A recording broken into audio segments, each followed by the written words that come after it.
Madame, monsieur, bonjour, bienvenue dans le 13h du 11 mars. Dans l'actualité, les images choquantes après un match nul opposant Lille à Montpellier. C'est alors que des supporters lillois mécontents de ce score ont envahi le stade Pierre-Mauroy, agressant physiquement les joueurs sur le terrain, le LOSC qui pourrait être sanctionné lourdement après cet incident. Le congrès du Front National de Lille se poursuit. Marine Le Pen a été sans surprise réélue présidente de ce parti, un parti qui change de nom, que nous prendrons connaissance cet après-midi.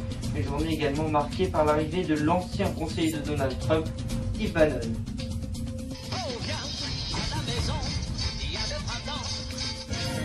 Il y a déjà 40 ans, pour aujourd'hui, une étoile de la chanson française s'est éteinte. 4 décennies plus tard, les chansons de Clo-Clo nous font toujours vibrer. Ses plus grands fans se sont rendus ce matin au cimetière de Danemois où repose le chanteur. Alors que le coup de sifflet final du match a retenti opposant Lille à Montpellier, un partout, match nul, lorsque des supporters lillois ont fait éruption sur la pelouse du stade Pierre-Mauroy après insatisfaction de ce score et s'en sont pris physiquement aux joueurs du LOSC, le LOSC qui pourrait être relayé en Ligue 2. Retour sur ces événements. En politique, Marine Le Pen a été réélue sans surprise présidente de son parti alors qu'elle n'avait aucun concurrent.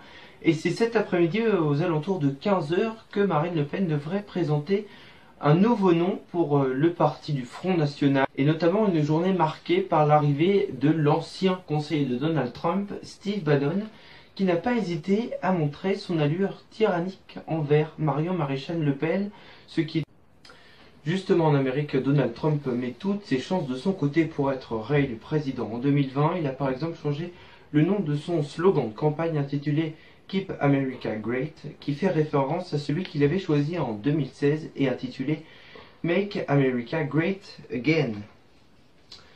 Partons maintenant en Chine où près de 2958 personnes ont voté oui pour que Xi Jinping soit président à vie. Alors est-ce que pour vous, ceci est une bonne chose ou non? Vous pouvez voter sur notre chaîne Actu Régionale dans la partie commentaires, contre 3 petites abstentions, 2 contre et donc 2958 votes pour cette élection à vie.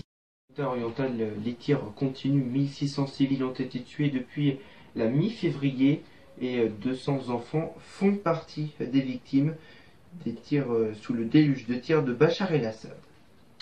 Il y a 7 ans, jour pour jour, une fuite nucléaire avait lieu à Fukushima juste après le tsunami qui avait coûté la vie à des dizaines de milliers de personnes. Et 7 ans après, nous sommes retournés sur place pour voir comment le pays a réussi à se relever de cet incident nucléaire. Voici le reportage.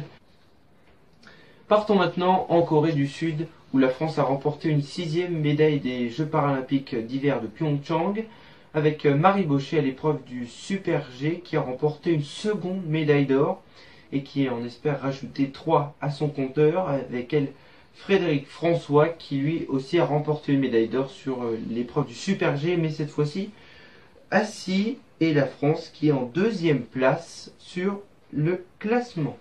On va maintenant se quitter en rendant hommage à Claude François qui nous a quittés il y a maintenant 40 ans, jour pour jour, et il a laissé derrière lui de grandes chansons qui continuent à nous faire vibrer et au plaisir de l'un de ses plus grands fans qui est mon papa. Je vous propose de très belles chansons qui donnent l'après-midi à tous.